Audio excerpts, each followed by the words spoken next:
Jangan lupa like, subscribe, dan aktifkan loncengnya. Kisah ini dimulai dari si Raja Batak yang mempunyai dua orang keturunan, yakni Guru Tatea Bulan dan Raja Sumba, Isumbaon. Selanjutnya dari keturunan Guru Tatea Bulan ini mempunyai 9 anak, 5 putra dan 4 putri, yaitu Raja Biak-Biak, Tuan Saribu Raja, Siboru Pareme, Limbong Mulana, Siboru Anting Sabungan, Sagala Raja, Siboru Biding Laut, Malau Raja, Nan Tinjo.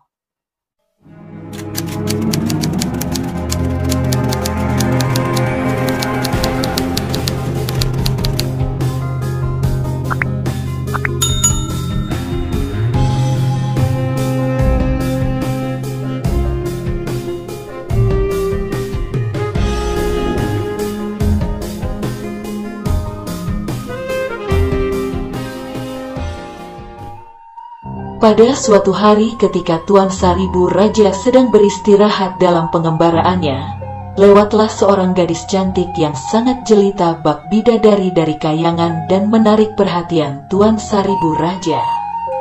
Karena tertariknya, Tuan Saribu Raja pun membuat pelet, mistik penangkap wanita, supaya wanita itu lengket. Pelet itu diletakkan di atas tanah yang akan dilewati gadis cantik jelita itu.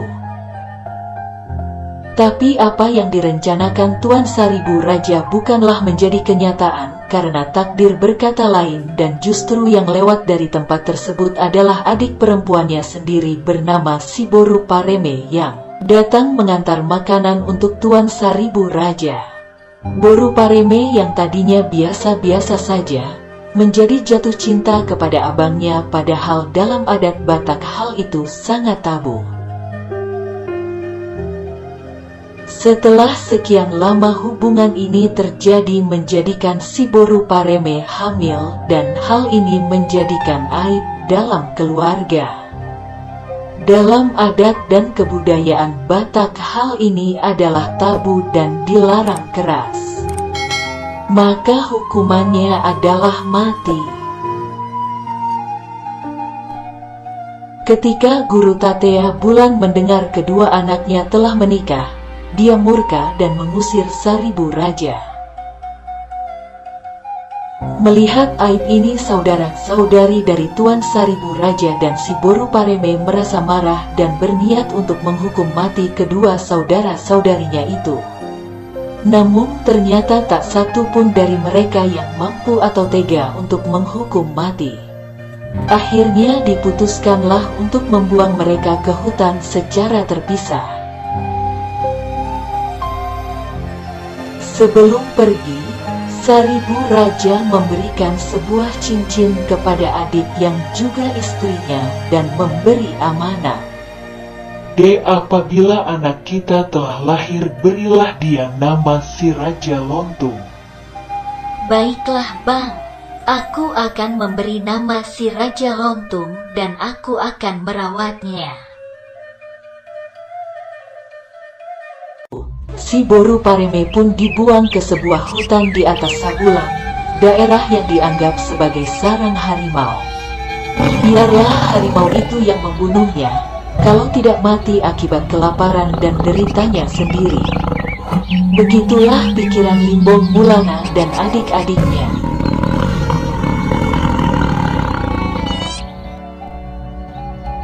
Suatu ketika, Siboru Pareme yang sudah hamil tua dan kesepian, dikejutkan oleh seekor harimau yang mengaum mendekatinya.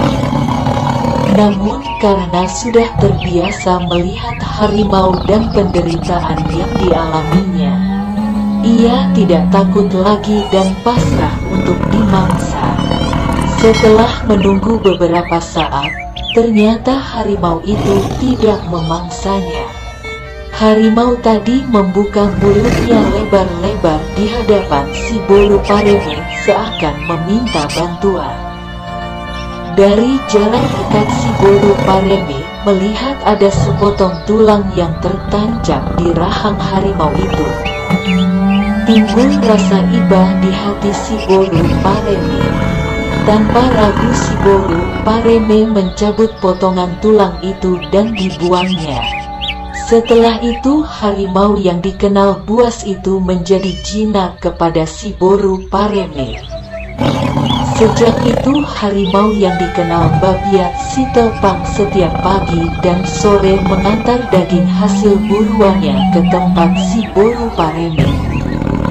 Budi baik yang diterimanya dari wanita yang sedang hamil tua itu menumbuhkan rasa sayang Babiat si Telpang yang diwujudkannya dengan tetap menjaganya hingga melahirkan seorang putra dan diberilah namanya si Raja Lontung.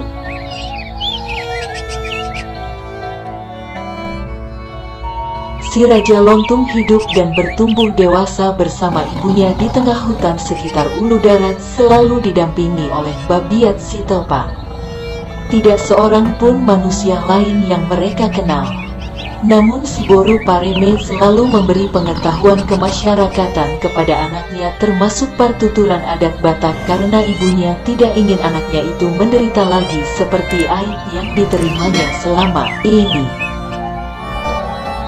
Setelah dewasa, si Raja Lontung ingin mencari pasangan hidup. Dia ingin mencari paribannya, putri dari tulangnya, untuk dijadikan istri atau Parsinonduk Bolot. Boru Pareme takut menunjukkan keberadaan dari keluarga yang sebenarnya yang pernah diusir oleh ibotonya. Akhirnya si Boru Pareme mencari akal.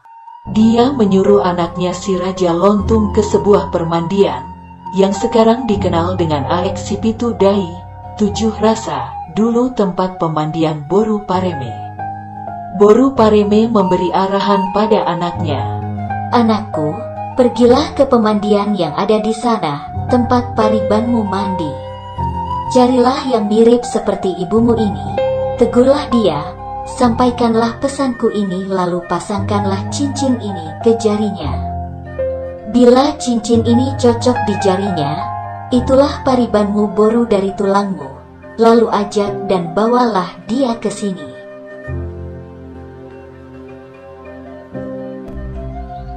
Si Raja Lontung pun berangkat menapaki jalan berliku seperti yang telah dirunjuki oleh ibunya.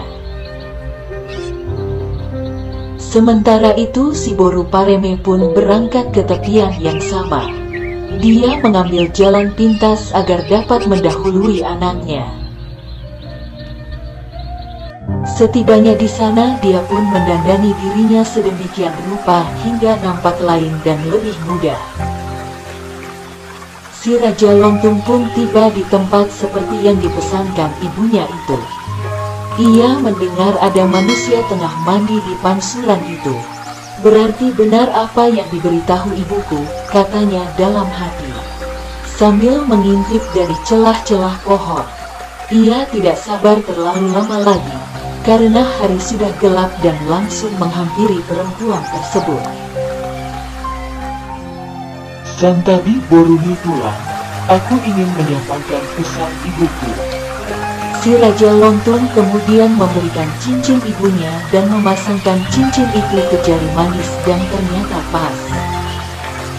Berarti tidak salah lagi. Kaulah paribanku itu. Wajahmu seperti ibuku dan cincin ibuku cocok di jari manismu.